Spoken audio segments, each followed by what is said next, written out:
everybody? Welcome to Rock and Roll Shin-Soo, episode number 93. My name is Gabe Estel. I'm here with my co-hosts Dennis Levi Leach and Jonathan Getz. How's it going, guys? Fantabulous. All right. Rock and roll. Well, tonight we're going to take a trip back in time. Tonight is our field guide to 1988. So, it's 1988 and the revolution has begun.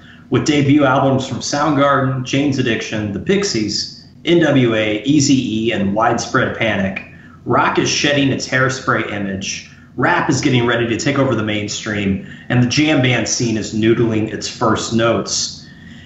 In MLB, a performance-enhanced revolution will introduce itself to America's pastime in the form of the Bash Brothers. The sluggers Jose Canseco and Mark McGwire will lead the Oakland A's to 104 wins and its first AL pennant since 1974. Their physiques reminded fans more of Ronnie Lott and those other football players across the bay. But hey, they combined for 74 home runs, so it might be best not to ask too many questions. Ultimately, a hobbled Kirk Gibson will provide one of the most iconic World Series moments in history, and a lights-out Orel Hershiser will lead the Los Angeles Dodgers to their first championship in more than 20 years. And so, here we are, 30 years later. The Dodgers haven't won a championship since. Canseco and McGwire are considered the infamous godfathers of baseball's steroid era, and Widespread Panic has played Chilly Water more than 1,100 times in their 30-plus years of touring. But since none of us were in line to purchase Widespread's debut in 1988, you probably couldn't get it outside the state of Georgia, let's start with what each of us was listening to at the time or shortly thereafter. All right. So, jumping in, for me, I was like, what was I listening to at the time? And it was basically, in the introduction, we mentioned that, rock was starting to shed some of its hairspray image. I think that's true, but at the same time, that was still prevalent. It hadn't totally died out yet. It would take a couple more years and basically, never mind, essentially, to really kind of put that stuff off into the sunset, which is, as I've gotten older, I've appreciated the Aquanet era of rock a little bit more than I used to. I mean, what's wrong with having a good time, right? And that's exactly what I was trying to do in 1988 when I was 9 years old. For me, it would have been, I had Kiss Smashes, Trashes, and Hits, which was like this combination that Kiss put out. It was basically like a greatest hits, but they put a couple new songs on it as well, which some bands are wont to do. So that was, kind of one of my first exposure to 70s Kiss, because, I wasn't old enough to listen to them then. So I had that. I also, everything else that was on MTV at the time, Poison, Open Up and Say Ah, which was, big follow-up to Look What the Cat Dragged In, Cinderella, Long Cold Winter, Bon Jovi's New Jersey, which I think has Bad Medicine on it, right? I think. And then, Reach for the Sky by Rat. That was all the stuff I was listening to, so you see a pattern there. But really, I absorbed anything that was on MTV in heavy rotation. I also like listened to like George Michael's Faith a lot that year as well. It was a number one single of the year too. And a lot of the albums, some of the albums I think from the previous year, kind of trickled over and had singles. We were just, before we started recording, we were talking about In Excess with Kick, which actually came out in 1987. But that album had so many singles on it that they were able to, milk that for a couple of years almost. And really for a brief period, kind of become one of the biggest bands in the world, briefly. Kick was huge. Huge, but 1987, but I'll kind of consider that a borderline 88 album with the success extending into the next year. So, that's what I was listening to. I don't know about you guys, but... Yeah, I can go next. When not being, divulged with just the constant MTV, Yeah.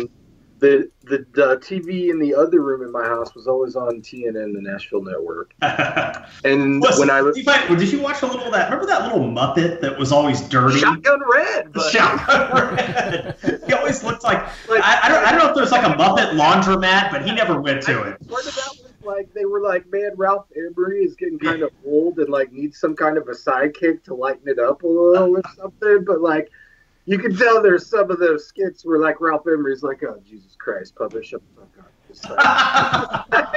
You can tell like in between takes he's probably like sipping from a flask and stuff. Like, it's like, what has my life become? I used to. That's awesome. But yeah, who knows? That's my conspiracy theory. Oh shit. Well, there's YouTube for me tonight. Down a Shotgun Red rabbit hole. Don't send help. Anyway. So I'm going to touch on some of the country music that I heard that year that I ended up still liking a lot and listening to today. Yeah. I'm going to touch on three guys. The first is Keith Whitley. 1988 was the year his album Don't Close Your Eyes came out. And it was basically the album that made him huge. And it contained three of his biggest songs, the title song, of course, and then his song I'm No Stranger to the Rain, and his other big hit, When You Say Nothing at All.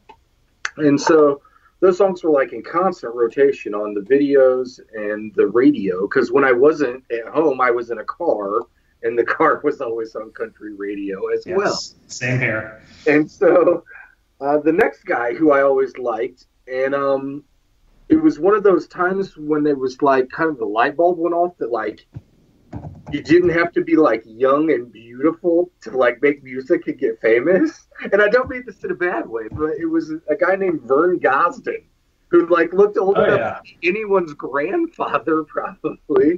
But like the guy has a voice, and I think that was actually might have been one of his nicknames was The Voice. And he and his brother had a career in like the 60s and 70s singing, and like in 1988 he was like in this resurgence of his career. And one of his biggest hits was a song called Set 'Em Up Joe, and it was on the radio all the time. I can remember the words to it because I heard it so many times as a kid. It's one of those songs. And then the last artist is a guy named Rodney Crowell, who we talked about on the show. And in 1988, his album Diamonds and Dirt came out. And it was one of his most popular records, and had a duet with him and his wife at the time, Roseanne Cash. They were married. They were married from like 79 to 91 or 2 or something like that. And then his other couple hits off of it were I Couldn't Leave You If I Tried and She's Crazy for Leaving, which are kind of like tongue-in-cheek lyrically, and but like really fun, upbeat music-wise. And he was one of those guys that could like kind of write like a sad, melancholy story, but set it to like upbeat music, and it just always kind of worked, and it was funny and and witty. He's a songwriter first and foremost. He wrote a ton of songs for other people. And that's just it. In 1988, I'm hearing these songs on the radio as singles from this new to me country artist. I had no idea of like his outlaw past at the time or anything like that. Being around in the late 70s, hanging around in that whole Heartworn Highway scene, and so my 1988 consisted of a lot of mainstream country radio and videos. Keith Whitley's great, man. I mean, at the time, like, I hated that stuff because it was what my mom listened to, and like I had to hear it in the car, and I was so into Poison and Def Leppard and a lot of the bands I just mentioned a moment ago that I was very dismissive of country music at the time. And Levi pointed out, I think, some of the good stuff that made it through. I mean, a lot of the country of that era was starting to get pretty slick, in terms of production. It was, and then just the gates were wide open, I think, once Garth Brooks came on the scene a couple of years later. But yeah, I mean, the folks that you just mentioned, those are great, and I love Keith Whitley now. I mean, he's such a, you know, he's got that bluegrass past as well, you know, and some of that would carry over into his mainstream country stuff as well. So that's one of the country artists that, you know, my mom would listen to him growing up. She had the cassettes that you mentioned, the album that came out in '88, and, you know, I just kind of shrugged it off. But I heard it again, I don't know, probably about 15 years ago or so, when I started kind of went through a sort of rediscovering country phase. And he's my favorite country artist to like emerge in the '80s, definitely. Yeah. Yeah. So Jonathan, nice. How about you? I was a pretty passive listener at the time. You know, I didn't own anything except for maybe a Whitesnake cassette. And that was from the previous year, but still right. big in '88. Right, yeah. But yeah, like I said, it was the only cassette I think I owned. I was beholden to MTV, and actually just rewatched the video for the first time. My first crush, Tiffany. Nice. I think we're alone now. Yes. Yeah. Watch that today. She filmed that. It was the one where everybody's crazy in the mall. Exactly. Like they should have did like a Sweetheart of the Rodeo, but like Sweetheart of the Mall, like shot of her. Like maybe we could make some T-shirts and sell them. That would be awesome. I like it. I'm in. Yeah. So between that and Def Leppard's Hysteria, that was dominating the chart. That was starting to dominate the charts there, and even though it was also released in '87. Well, you know, on that note, I mean, you know, we talked about a few albums that, you know, carried over into the next year.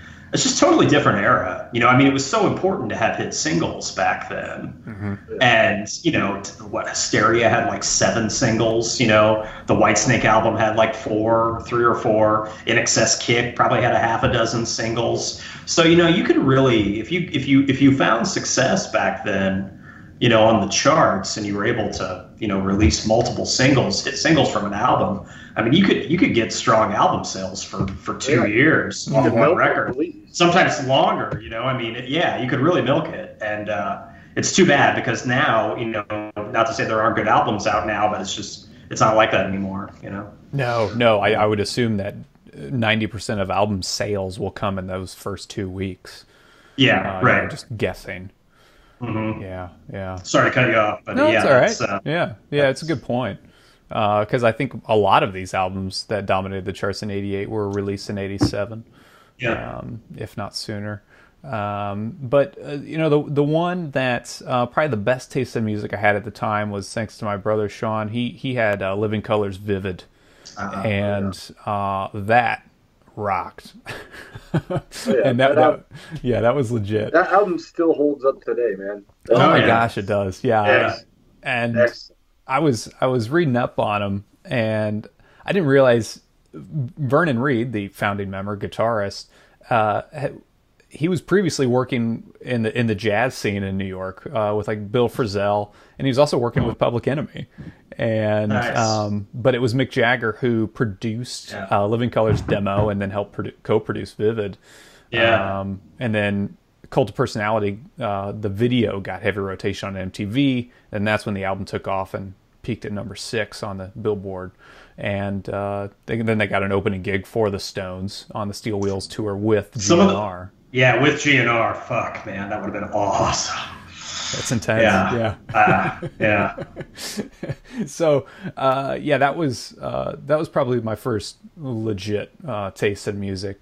And then, you know, shortly thereafter, throughout the '90s, and we can kind of segue into that, is getting into Anthrax's State of Euphoria, understanding who the Traveling Wilburys were, and then getting into Soundgarden and Jane's Addiction. And all of those would end up being, you know, pretty solid records in the collection for the next couple decades. Oh yeah, for sure. Yeah, I'm going to touch on the Wilburys for one of my kind of main album reviews. I say go for it. Yeah, well, it was such a crazy story. I don't know if you guys both know of how it actually all came about. George Harrison was in LA, and he needs a B-side for this 12-inch European single that he's releasing. He calls up Jeff Lynne, and he's like, I want to go out to eat. And Jefflin's like, okay, I have Roy Orbison with me. I'm producing this record of his called Mystery Girl, which would be released posthumously after Roy unfortunately passed away in late 1988. And so he's like, okay, and so George Harrison, Jeff Lynne, and Roy Orbison are all eating dinner, and he describes he's in this predicament, like he's got to come up with this B-side, and they're like, okay, we'll help. And he's like, well, we don't have a studio. And George Harrison's like, well, I could call Bob Dylan. So they call Bob Dylan, and they're like, hey, can we record at your house? And he's like, okay, that's fine. Well, on the way to Bob Dylan's house, George Harrison realizes he needs a guitar. So he goes to Tom Petty's house to borrow a guitar and tells Tom Petty what's happening. And of course, Tom Petty's like, well, of course I'm coming. And so that is how the Traveling Wilburys were born. And at the beginning of it, it was kind of like Bob Dylan was like master of ceremonies. It was like his house, his studio. He like threw a barbecue while they were like kind of getting it going. It all started with the single Handle with Care. That's the song that they kind of started the band on. And yeah, the rest is history. They recorded enough tunes basically to kind of, they released an album, their first there in 1988 called Volume 1, and later they had an album called Volume 3. I don't ever think there was a Volume 2. And they never toured, right? I don't believe so. I don't think so. Orbison died in late 88. Right. And so, yeah, it was just kind of crazy, I think, how that all worked out. And it turned into maybe, in my opinion, it could have been like the most natural supergroup. Like maybe one of the most egos were checked at the door supergroups of all time, probably. Yeah. It's like just on the surface, it seems like, you know what I mean? Because sometimes, supergroups just don't work. You know what I mean? Sure. It doesn't happen. And but this was like pretty amazing, and it was crazy how it all came together. And so yeah, that Volume 1 had a couple of the singles were The Handle with Care and then The End of the Line, and it was just a fantastic record, and it was produced awesome, and it's one of those records that should be in pretty much everyone's CD or digital collection or vinyl, whatever format you are into. Right. Yeah. No, it's great. And like it's hard to think. Like I guess Petty would have been probably about 10, 15 years younger than everybody else, right? The kid of the group, right? Maybe not 15 years younger, but everybody else had probably a good 10 years on him, I would assume, or close to it.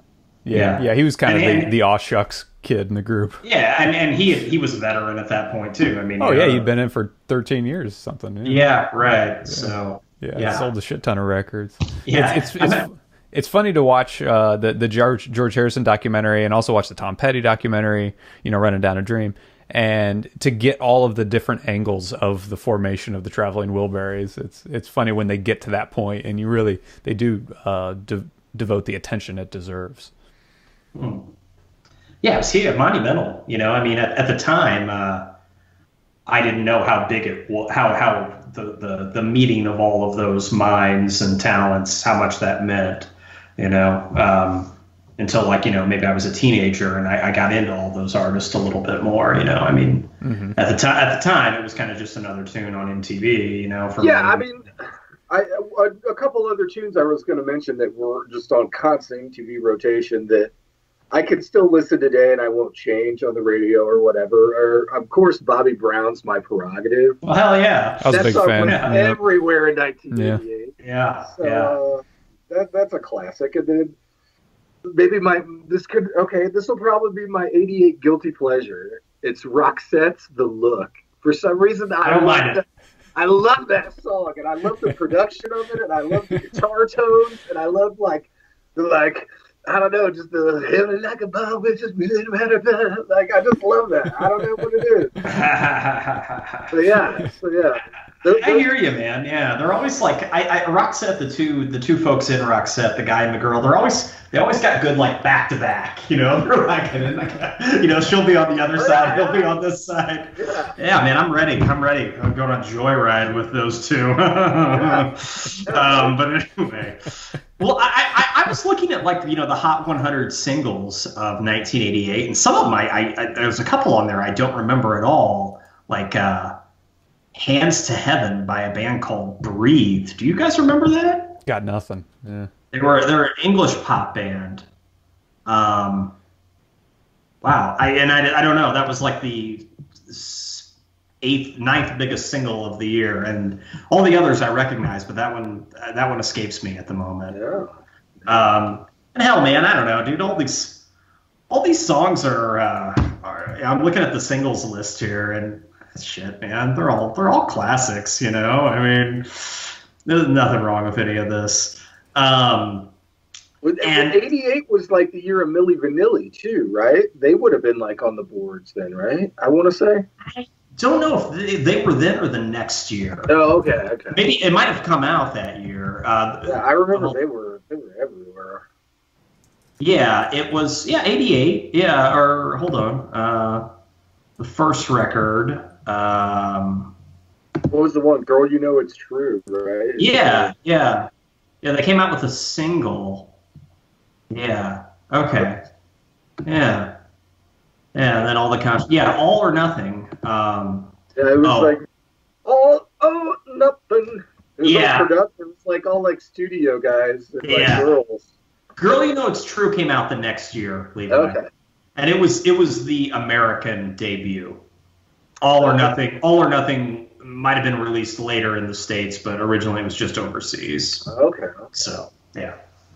But well, you know, segueing to the next, like, you know, it was in 1988 to me, and I mentioned this while we were planning kind of this episode that I was going to focus on it a lot. You know, it was really the year, as I mentioned in the intro, that hip hop really broke through, you know, to the mainstream. Well, let me walk that back for just a second. I think it's the year that like it's probably like one of hip hop's first like landmark years. I think hip hop like really broke through in the mainstream, like when Please Don't Hurt 'Em came out a couple of years later. Mm-hmm. I mean, because that was when like everybody in our hometowns like started getting into rap, you know? Oh yeah. I would say in 88, it was still one of those things that at least I didn't hear a lot of people in Petersburg listening to rap in 1988. And you know, that's when I kind of first, you know, Yo MTV Raps came out right around then, I think maybe, or the year before. And it was really like the first time rap really kind of had a spotlight shined on it. And shine it did, because, you know, I was making a list of my favorite albums of that year, and nearly all of them are hip hop records.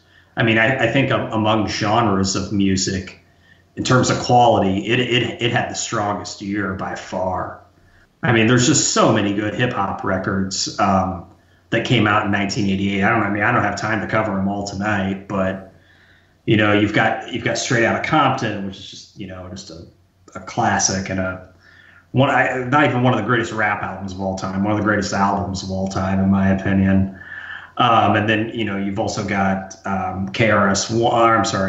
Down Productions, By Any Means Necessary, Ice-T Power, Long Live the Kane by Big Daddy Kane, I think is outstanding.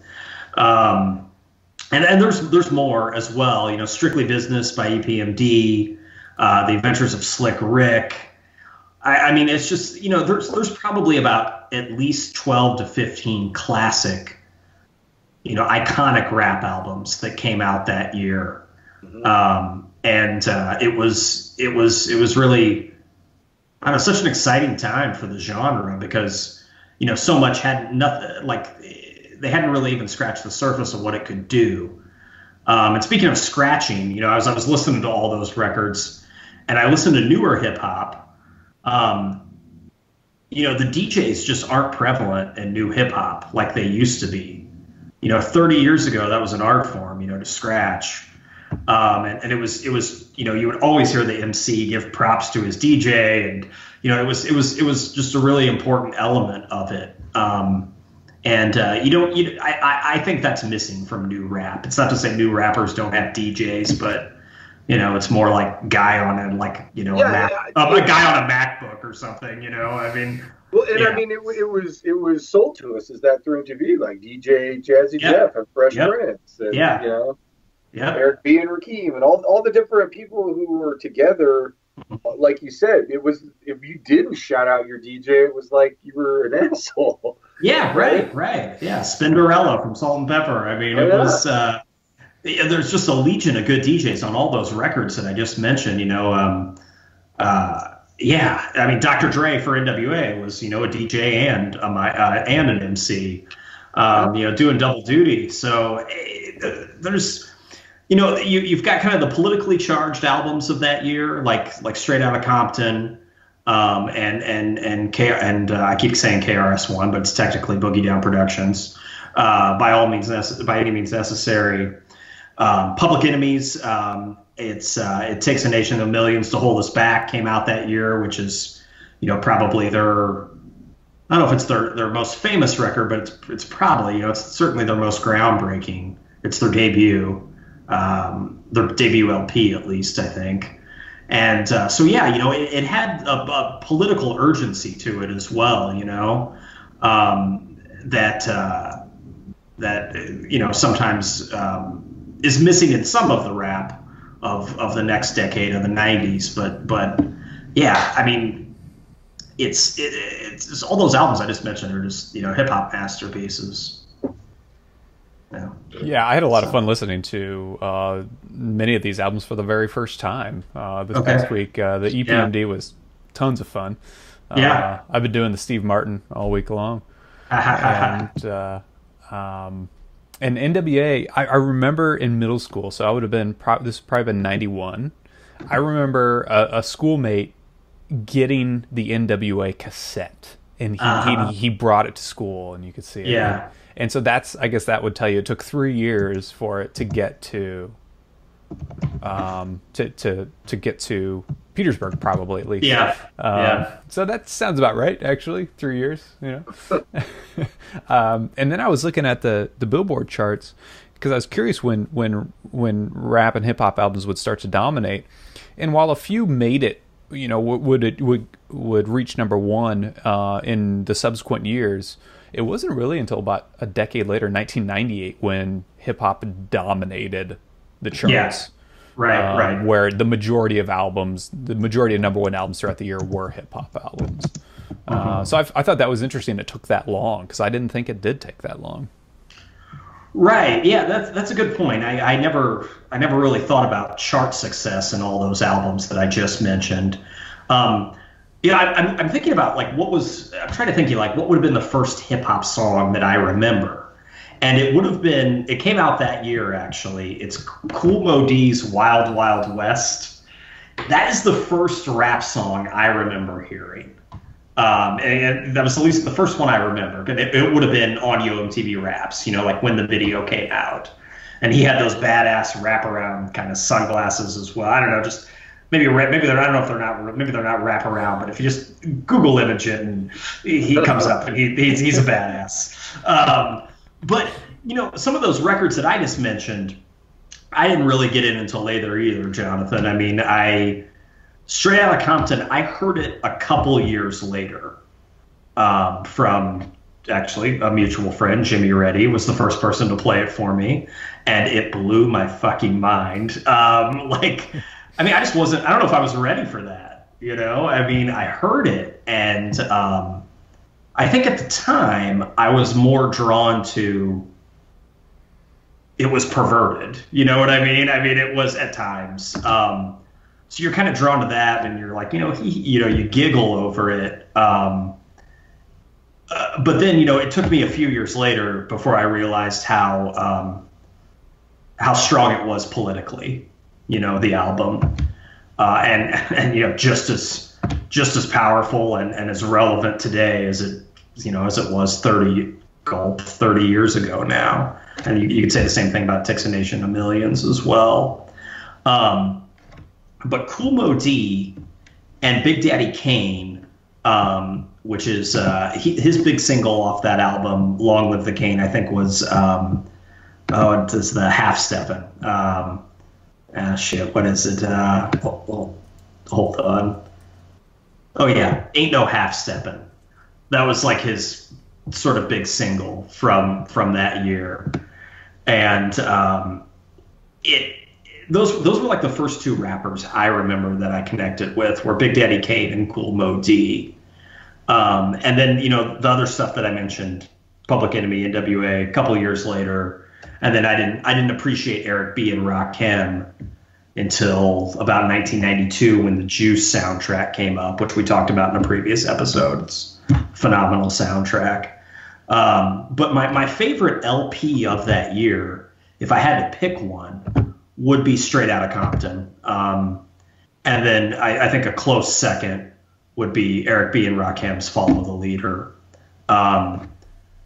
Obviously this is an arguable statement. I don't like to sort of throw things out there, but like in terms of MCs, I don't think many people can touch Rakim. I mean, the dude that's the Bob Dylan of rap for me, so. Yeah. Right on. Rakim's the shit. You're very demonstrative. I can hear you slamming your hands on. Yes. I mean it. Sorry. Yeah. Dropping knowledge bombs on people. Yeah. Well, I got to throw this in because it's a perfect tie-in. The Wild Wild West is a very, very large place. So large that in 1988 called the Escape Club, and they're also probably one of my 88 pleasures, man. Like if you think about it, like the Escape Club, if you listen to that song and then some of the other songs, they're almost like, I don't know, and I mean this in the nicest way, they're like cult light. And just like you're talking about like Ian Astbury, the cult, like yeah. All right. Oh, okay. So like I remember the video so vividly as a child because the video for the song has these like mirrored legs and hands with no bodies or like heads. Yeah. And they're like, blah, blah. And like as a kid that like for some reason stuck with me.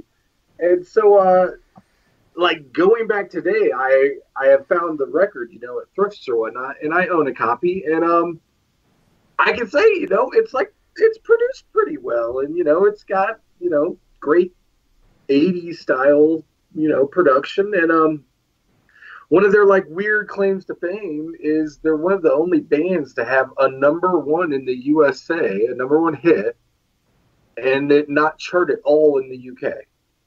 And they're a British band. Yeah. Wow. Huh. Pretty crazy. So.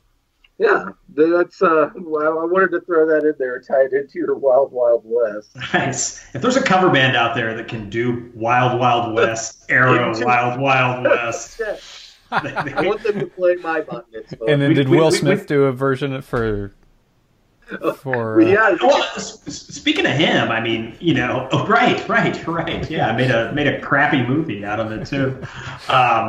But I mentioned Big Daddy Kane and Kool Moe Dee because they're, quite frankly, a little edgier. Well, Big Daddy Kane at least than Will Smith. But DJ Jazzy Jess and the Fresh Prince. I mean, was it Parents Don't Understand would have come out that year, right? I mean, I think the album was called like He's the Rapper, I'm the DJ, or vice versa, something like that.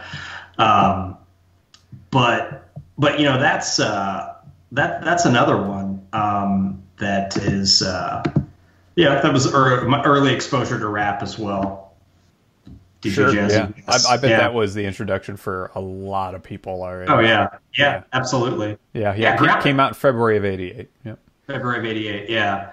You had, Parents Don't Understand, and, the video for that was so, like, gloriously low budget as well. Mm-hmm. Very memorable.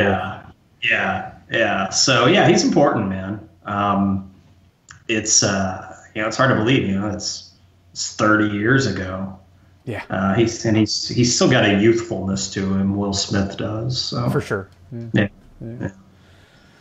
Nice. Yeah, Levi, I listened to the entirety of of the Escape Club album today, and immediately Betsy offered to come in and recreate the video. So that stuck with her as well. Turn to the left, turn to the right. Yeah.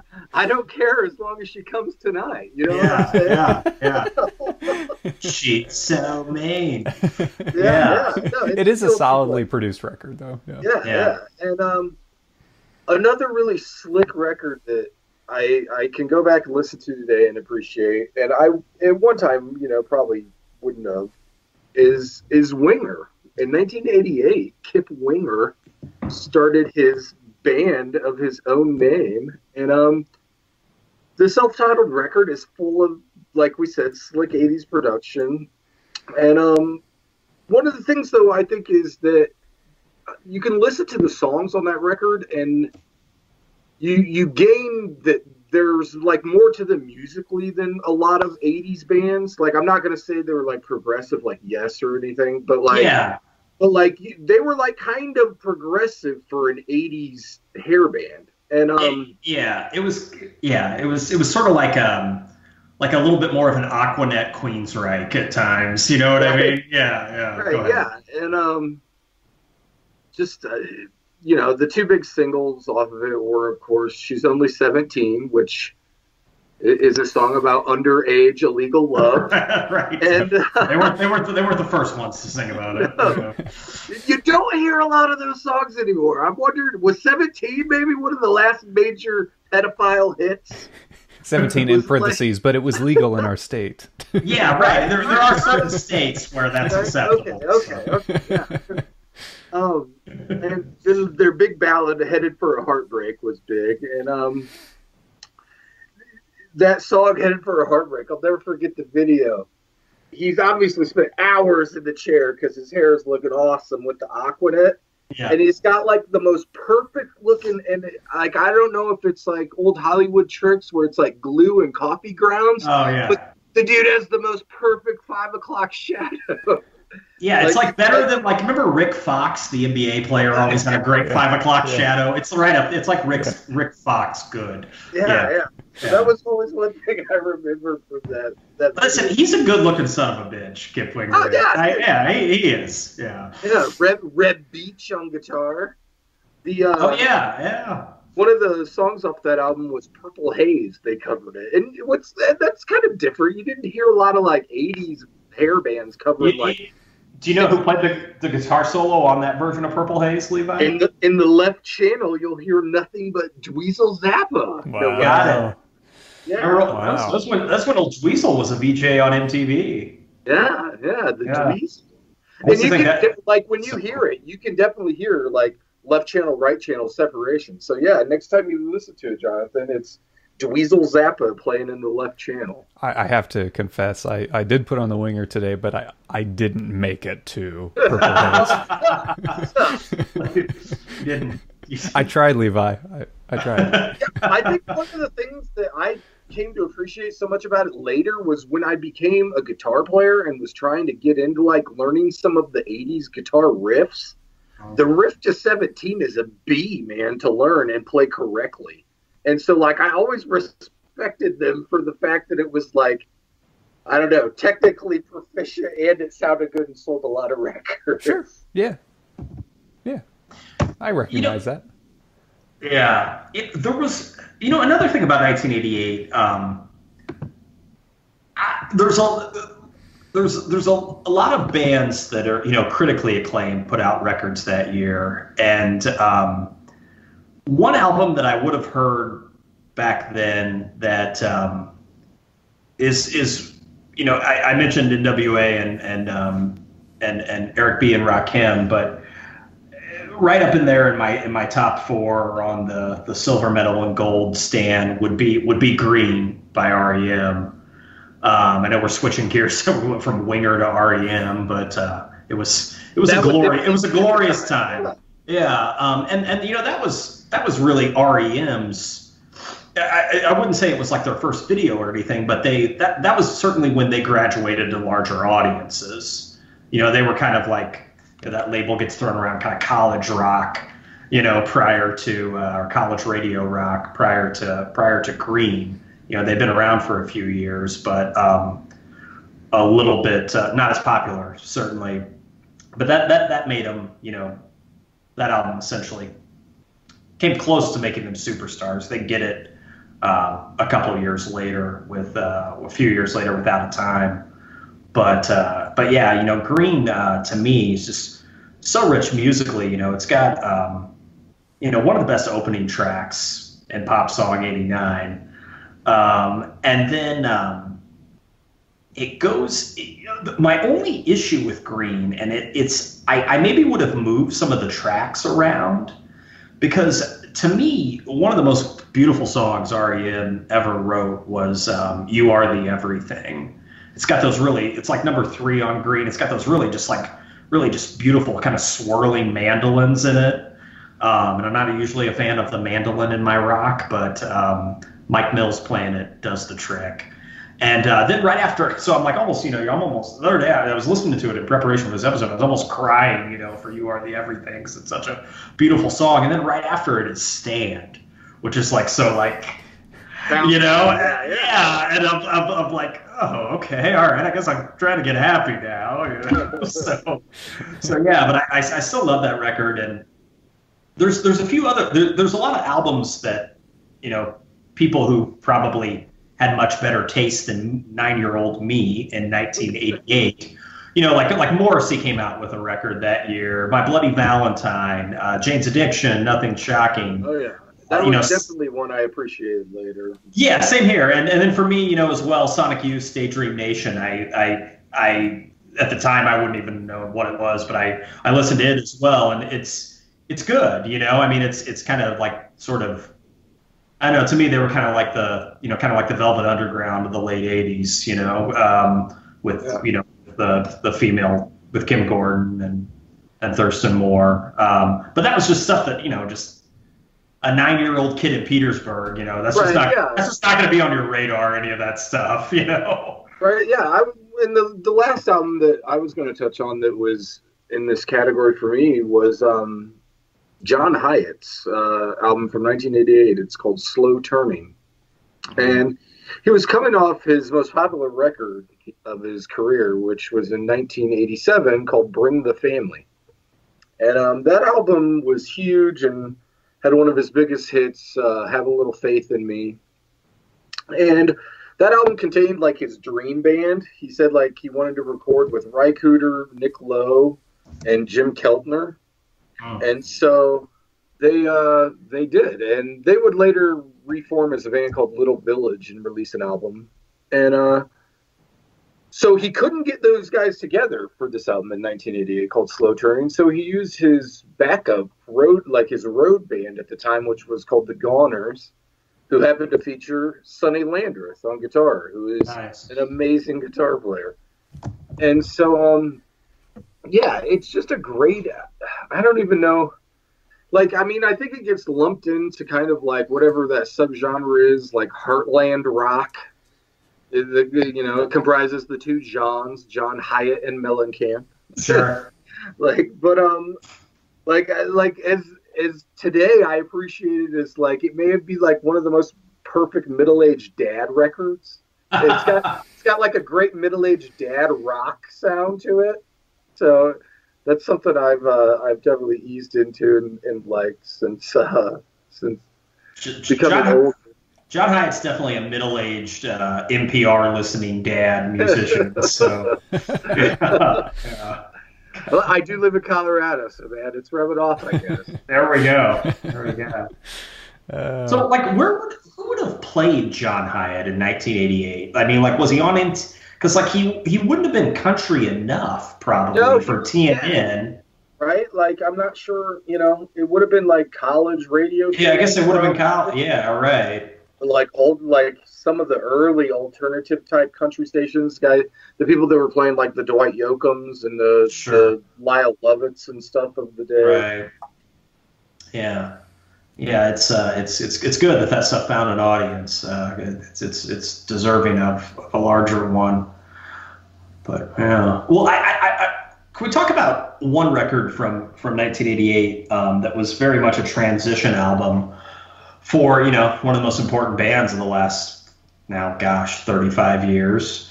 Jeez. Metallica's Injustice for All is, the first album with Jason Newsted. And it's,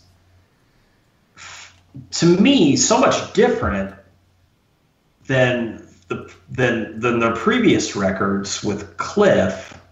But it's still great. They didn't miss a beat. I mean, it's probably my favorite Metallica record, even though a lot of, sort of old school diehard fans would kind of gasp at that.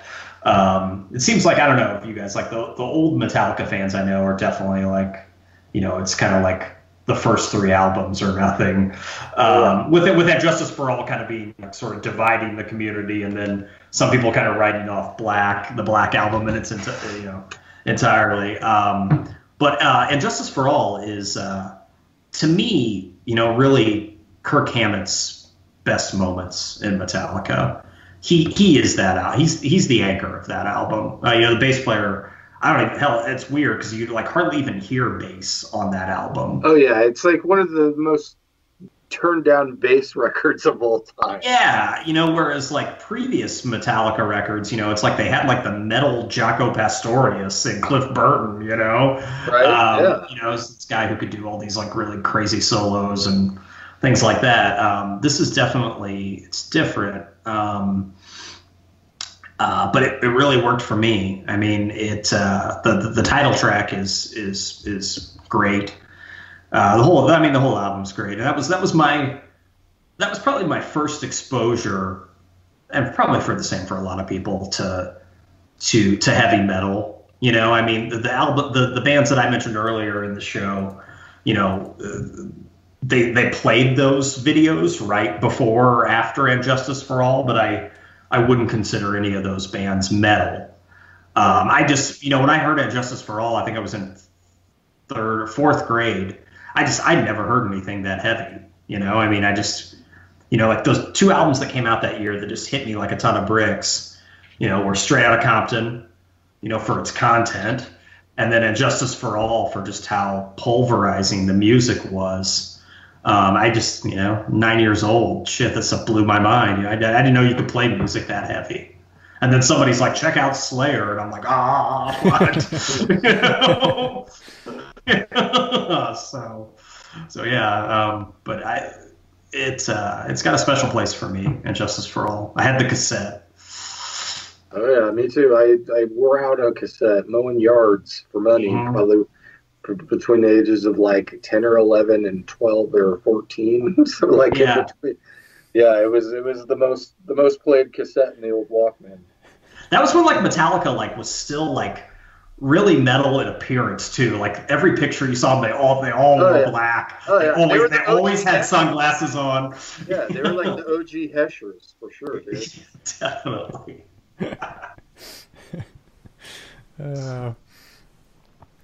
Right on. Yeah, I don't have anything to add to that other than I just have a couple more albums I just discovered this week. Oh, yeah. And the first being from Talk Talk. So and the other being from Felt. And these are 2 bands in the later parts of their careers. And I listened to these albums completely out of context. As I was unfamiliar with their output beyond their hit singles, mainly Talk Talk's hit singles, before 1988.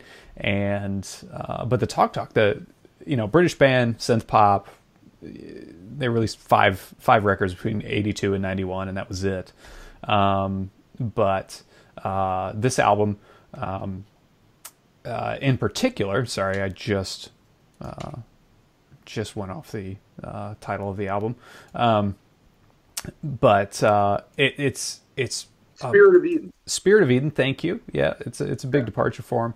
And like people who were really into the band, you would almost think it was like a different band. It was quite a departure. Yeah, and I highly suggest it. It's very atmospheric, pretty moody, and it's not a big pick me up album, but it's sonically they achieved quite a bit with that.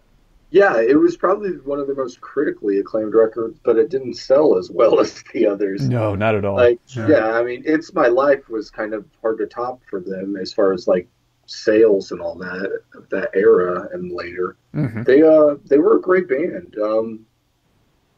Yeah. I can't think of the leader, but he released like one solo record in the late '90s, and then basically was just like, I'm done with it. Like, I'm done with the music scene. Right. Yeah. Mark Hollis Yeah. was his name.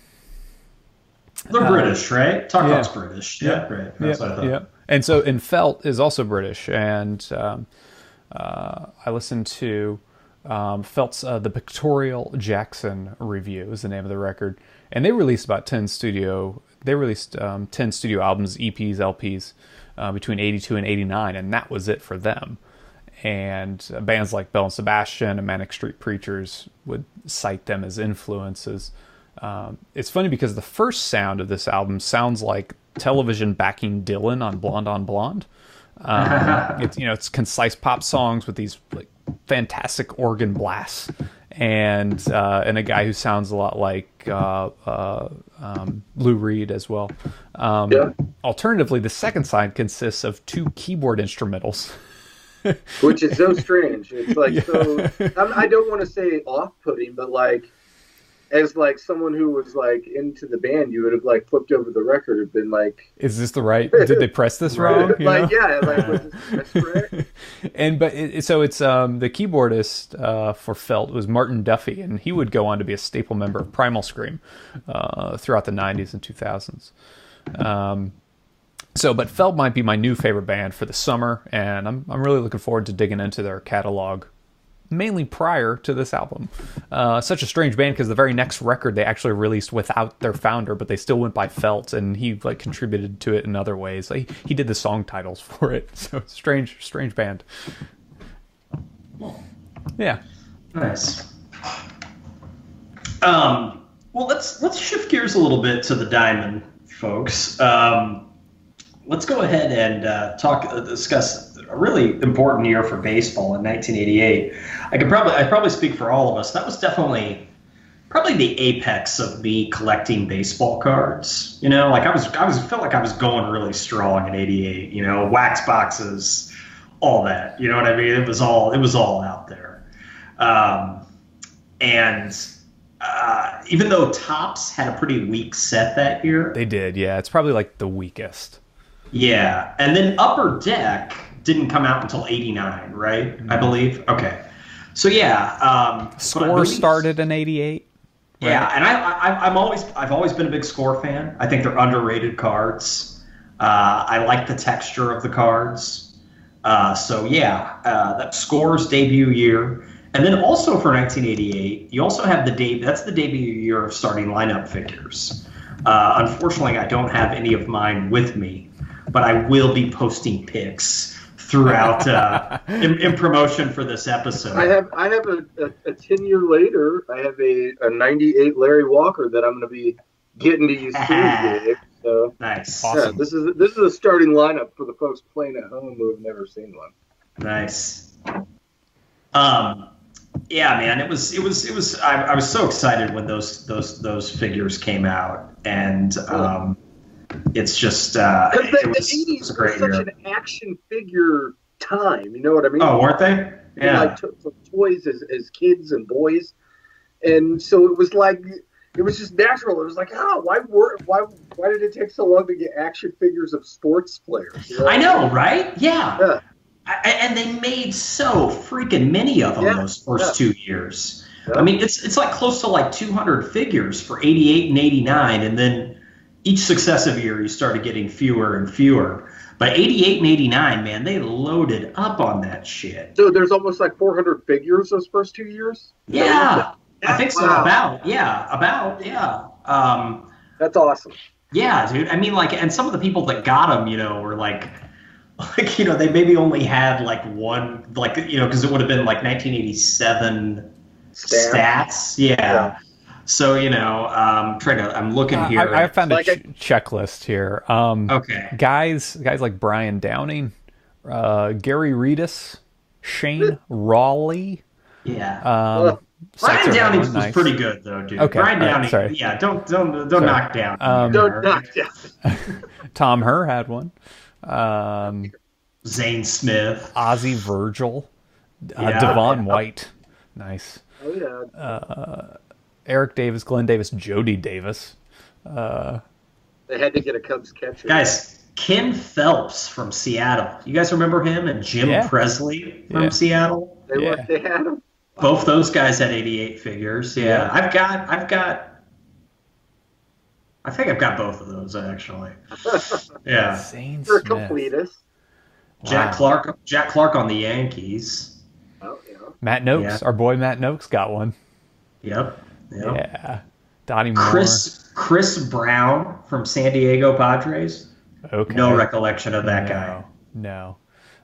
Mike Boddicker. Yeah, he was solid. Mike Dunn from Pittsburgh. You guys remember Mike Dunn? That's Dunne.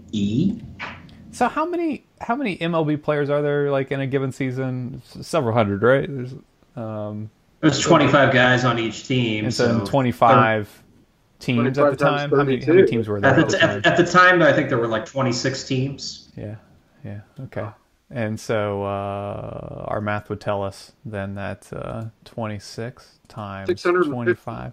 So 1 out of 3 guys. If you didn't get a figurine, you were cast as a bottom 2/3 player. Yeah, and I mean, the hot teams of the time, got a lot more figures. Like, 88, like the Mets were a strong team, so they had a ton of superstars. Same thing. The Cubs had quite a few good players then too, and the A's and the Dodgers. So those teams got a lot. Whereas like the Expos, they were like, "Oh, we'll give you Tim Raines." That's it. I wonder if anybody was hardcore in their collecting of starting lineups. And when Pedro Guerrero was traded from the Dodgers to the Cardinals midseason, like they painted a Cardinals uniform on him. I want to find the kid that did that because somebody did that. So. Yeah. Yeah, even though they're my favorite team, they were far too generous to the White Sox that year because the White Sox really sucked in the late '80s. And like Gary Reedus got an action figure, Larry Walker. Not the good Larry Walker, right? No, I'm sorry. Greg Walker. I'm sorry. Okay, Greg. I was like, it must be a different Larry Yeah, Walker. sorry about that. Greg Walker. I mean, like Fisk and Baines, I get them two getting figures, and maybe Ozzie Guillen as well. But yeah, Gary Reedus and Greg Walker, not so much. Yeah. But yeah. So 1988, obviously you've got the two things stand out for me as they would for most people. First thing I think of when I think of 1988, Kirk Gibson's home run. Right. One of the greatest moments in baseball history. Game 1 of the World Series. Yeah, just the footage has been played so many times, it's kind of tattooed on my brain. That's what I think of if you mention 1980. The second thing I would think of would be 40-40. Right, the Canseco opens the 40-40 club, yeah. Which, has anyone done it since then? Yes, it has been done 3 times since then. That's a trivia question for you. All right, well, let's jump right into that then. Okay, so to spell it out for people, though, Jose Canseco was the first player to ever hit 40 home runs and steal 40 bases. Since then, 3 other players have done it. Go. No shit. Okay. Griffey? No. I don't think he's going to steal that many bags.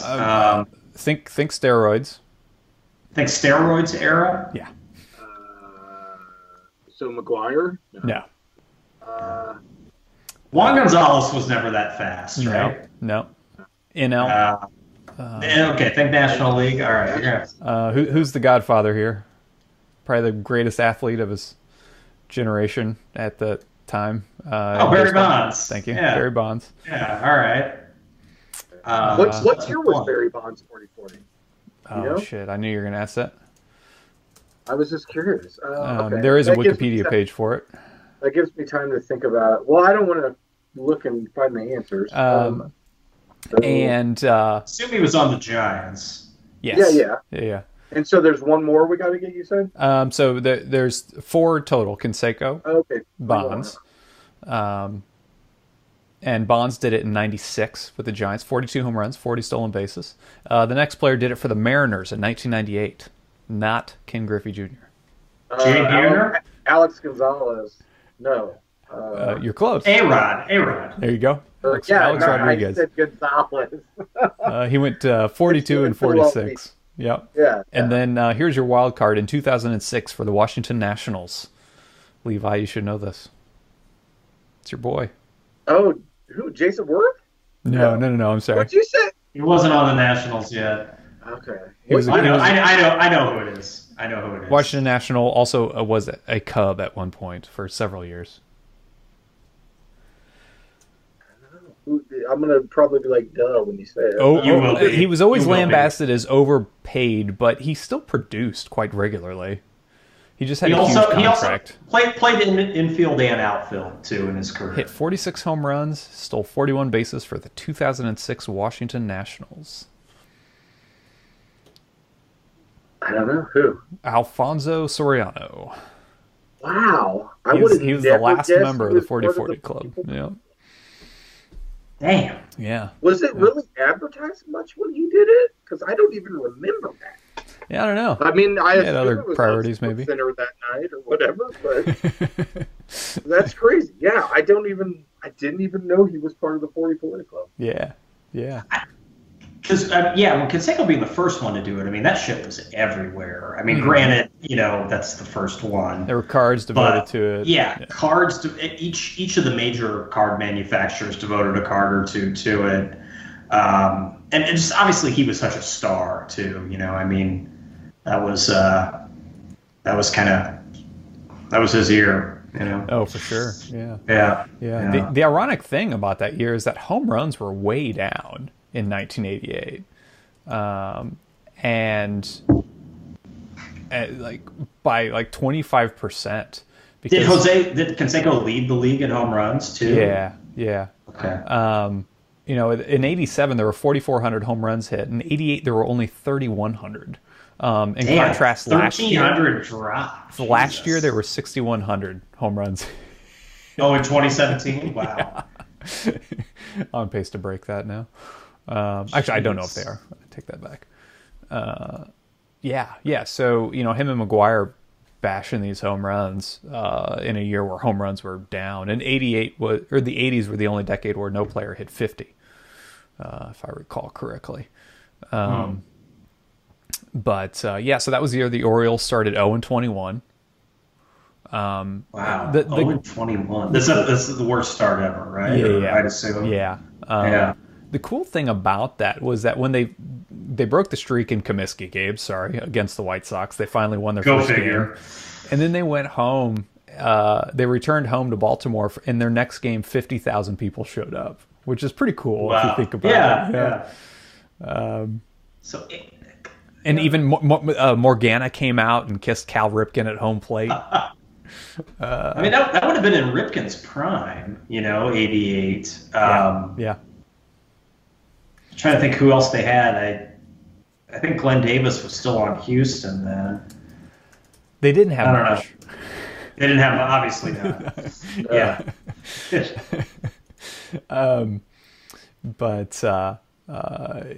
They still finished. I think they only finished with 54 wins. They had Eddie Murray that year, I guess. Frank Robinson relieved Cal Ripken Sr. Cal Ripken Sr. was relieved of his managerial duties after just starting 0-6. Oh, wow. Yeah, they pulled the trigger pretty quickly. But Fred Lynn was on that team. An old Fred Lynn. I was going to say, wow. Yeah, Mike Boddicker pitched on that team. Otherwise, they were pretty bad. So in June was the draft, and I've got some quizzes for you for the June draft. All right, so pop quiz, hot shots. Yes. Gabe, the 1988 draft's first round included two players that would go on to have significant success for the White Sox. Third baseman Robin Ventura was one, but can you name the other pick who was chosen by the Brewers but never signed, only to be picked by the White Sox in the first round 2 years later? So 1990, the White Sox picked him up. Yeah, even though he was selected in the 88 draft as well in the first round. I'll go with Alex Fernandez. Very good. Wow. Nice. And I didn't remember that one from looking at it. Well yeah. done. So yeah. All right. to, Cool. to piggyback on that, while Ventura went on to have an all-star career and hit 294 home runs for the White Sox, 4 players from the 1988 draft hit more home runs in their career. Tino Martinez, Luis Gonzalez, Jim Edmonds, and this Hall of Fame catcher who was drafted in the 62nd round of the 1988 draft. And it would hit 427 home runs. God, the baseball draft has 62 rounds. Ridiculous. He was drafted as a favor to the manager because he was related or something. Oh, Los Angeles Dodgers. Who would go on to play for the Florida Marlins and Piazza. Mike Piazza hit 427 home runs, hit 62nd round. Yes. Also, you're telling me 88. Just some of those guys, I didn't know they went. I didn't know Jim Edmonds went back that far. Right, I know. You know? Yeah, and Luis Gonzalez. Yeah. Levi, I've got one for you. The Atlanta Braves drafted this player in the 4th round of the 1988 draft, only to trade him to the Cubs 3 years later for Damon Berryhill. This is obscure, but he's a notable player. What year did he get traded to the Cubs? 3 years later, 1991. 1991, okay. He was traded with Yorkis Perez to the Cubs for Damon Berryhill and Mike Bilecki. He's a very colorful. George Bell? No. A very colorful relief pitcher. Very quirky. And like in his personality or his delivery? In his personality. Okay. Yeah. I was going to say Mitch Webster, but we got him from the Phillies, I think, didn't we? He was notable for wanting to brush his teeth in between innings. I used to know this. Now that you say that, he was considered the most superstitious baseball player in the game. Cubs got him in 91. You said. Yeah, traded for Damon Berryhill. You want it? I'll give it to you. Who is it? Turk Wendell. Turk Wendell, yes. Yeah. Do you remember his card? His card had a photo of him on the back brushing his teeth. Yeah. I think it was like a Fleer card from 91 or 92 Fleer, I think. Maybe. Yeah. Okay, so last one. This future USC, University of Southern California, and NFL quarterback Flameout was taken by the California Angels in the 43rd round as a high school pitcher, but never signed. I know who this is. Levi, do you know? No, I don't. Todd Marinovich. Very good. Thank you. Rodney Peete, actually, who was the starter at USC that year, was also selected in that draft. He played for the Lions. Went on to play for the Lions, and his wife also has a career in Holly Pete. Yeah, right. Yeah. Now, I was thinking of that, Levi. Jonathan told me, just mentioned that the Cubs traded Damon Berryhill in '91. He must have fizzled out pretty quickly, right? I mean, because I remember they long. Okay. And he was kind of touted as going to be he's going to be a great hitting and fielding catcher. Yeah, right. I mean, he got a starting lineup. He got 2 of them. Right. 89 and 90, he got starting lineups. Because he would have been the catcher when we went to the playoffs against the Giants. Yeah, right. Because I figured they had a lot riding on him, but it must not. I mean, same thing with Walton. I mean, it. He didn't last long with. No. I mean, the Cubs. Once the production stopped, it was like you're gone. On that '89 team, they had that young core of Dwight Smith, Walton, and Berryhill, and all those guys. Unfortunately, not much really came of any of them. Yeah. So. Levi, speaking of the Cubs, August 9th, you had the first Wrigley night game. Did you stay up to watch? Yes. Well, okay, I can remember this being a heated topic among the Cub fans of Chatham, Illinois. There were people that were pro lights. There were people who were oh, don't change it. Tradition, day games. Wrigley doesn't need lights. Blah blah blah. And I can remember watching it, and then I had forgotten until later years. I had gotten, 10 or 15 years ago, I got a DVD set. It's 5 DVDs of the greatest moments of Cubs history. And that game's on there, and it was a rainout in the 4th inning. I had forgotten when I was a little kid that it was a rainout till I got those DVDs.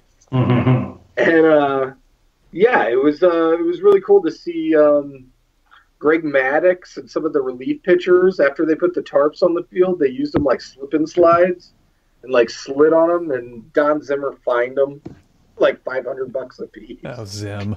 Oh, Popeye. Yeah. There's a nice little bit in the 1988 year in review on YouTube with Mel Allen, and they give it a kind of a biblical theme. The reporting of that event. Yeah, it's fun. Very dramatic. Yeah, it's fun. And those are just great for anybody. Those year in reviews, they're based kind of on the week in review baseball. This week in baseball twib. Yeah, it's like an hour long. It's glorious. Yeah. It's good stuff. It was in that, too. I learned that this was the year of the near no-no in 1988. Well, Tom Browning pitched a perfect game, though. But he had a no-hit bid broken up early in the year. There were 7 no-hitters broken up in the 9th inning in 1988. 2 by Dave Stieb. Damn. Crazy. That sucks. Yeah, can you imagine your numbers if you could add 2 no-hitters to them? Oh, no kidding. Kidding. Your Hall of Fame resume. Orel Hershiser, pitcher for the Dodgers, didn't pitch any no-hitters, but he did have his scoreless streak, 58-inning scoreless streak, that he was only able to set because in the last regular season start, it went 10 innings, and it was scoreless after 10, and he had to pitch a 10th inning to get that 58th inning to break the record, which is pretty cool. Yeah. Yeah. So we mentioned the A's won. The A's had the Bash Brothers that year. They won 104 games, but they didn't have home field advantage in either the ALCS or the World Series because at that point they were alternating home field between the divisions and the leagues. And so that year the AL East had home field advantage and the National League had home field advantage just because it alternated. And it wasn't until the All-Star game that after the infamous All-Star game where it counts, when they did all that BS, and then after that, when they finally rescinded that, they just for the first time they implemented this. Oh, whoever has the best record gets home field advantage, which it seems so obvious, but they didn't figure it out until a few years ago. Especially in this year of interleague play where everybody kind of plays everybody. So, yeah. But yeah, the ALCS, the A's swept the Red Sox in spite of not having home field advantage. So the first 2 games were played at Fenway. In the NLCS, the Dodgers and Mets went 7 games. And but of course, all of that was overshadowed by the World Series and the Game 1 dramatic walk-off home run by Kirk Gibson, where the term was popularized, walk-off home run, because it was given up by the man that coined the term, Dennis Eckersley. Eckersley was known to have kind of his own vocabulary, and he said he had a lot of phrases that nobody really understood what they meant except him, and one of them was walk-off home run, because that's what the team and the pitcher does when you give up a home run to the other team to win the game, is you walk off the field head hung low. And yeah, it was Eckersley, the pitcher who gave up the home run, who came up with the term. And after that, it was always used, and we just take it for granted now. Oh, yeah, good old Eck. Yep. Wow. And so, of course, the Dodgers would go on to win that series in 5 games over the A's. Yeah, that moment is so iconic. I think a lot of people think it was like, game 7, bottom of the ninth. Yeah, it was the first game. But yeah, it kind of set the tone. It's got a game 7 feel to it. But yeah, you're right. Huh. Yep. It's definitely one of my earliest baseball memories. Yeah, man. 1988 was a great year, and it's hard for us to touch everything in one of these episodes. It was a really good year. Yeah, and everybody out there, listeners, tell us what we missed. Yeah, absolutely. Yes, please. Please do. Well, I want to remind everybody, you can listen to all episodes of Rock and Roll Shin-Soo Chew at rockchew.com, all 93 of them. Wow. So, yeah, check those out. You can dig into our archives as well. A lot of fun, timeless topics about baseball and music. And then also want to remind everybody you can follow us on Twitter and Instagram at RockInChew. That's in as in Matt Noakes is one of my favorite catchers. And also want to remind everybody as well to rate us on iTunes. That would help us out a lot. Or any of the podcasting apps where you can rate us. Please give us a shout out and let us know how we're doing. Until next time, we will see everybody in episode 94. Have a great month. Take care. Peace.